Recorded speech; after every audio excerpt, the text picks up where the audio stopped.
This is my new 3D printer. This is not your average review or story video. This one is interesting. So let's get started.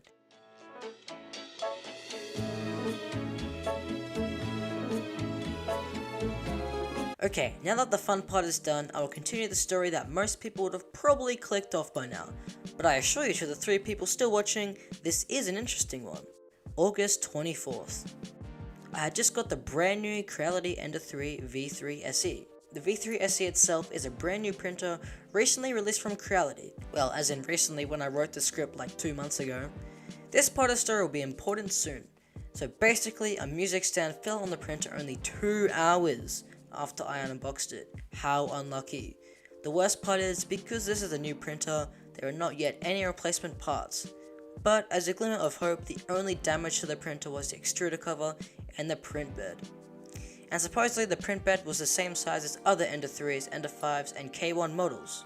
But at the time, I was unsure if any of these properly fit, mostly because of the notches present on the Ender-3 V3 SE bed and not any other models. So the logical thing to do was to shoot Creality customer support an email. A couple of days later, they replied telling me that the K1 build plate fit, which was great news. I also got a second email unexpectedly.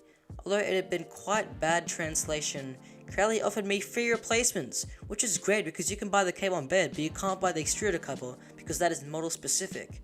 So in short, Creality offered to send me free replacements for these damaged parts. After a couple emails back and forth, I was losing hope though. On the original email, it was stated that the replacements would arrive in 10 to 15 days. They replied twice, saying that they hadn't given me a tracking number in the span of about 2 weeks. I sent a final email being a bit more encouraging, and finally they had given me the tracking number to the Holy Grail. 2 weeks later, it arrived at my doorstep, the print bed and the extruder cover. I decided to replace the extruder cover and save the print bed as a spare. With a happy ending, that brings the conclusion to this story video, and how I will now start to make layer by layer plastic manipulation, or otherwise known as 3D printing content. No crap. Okay, bye.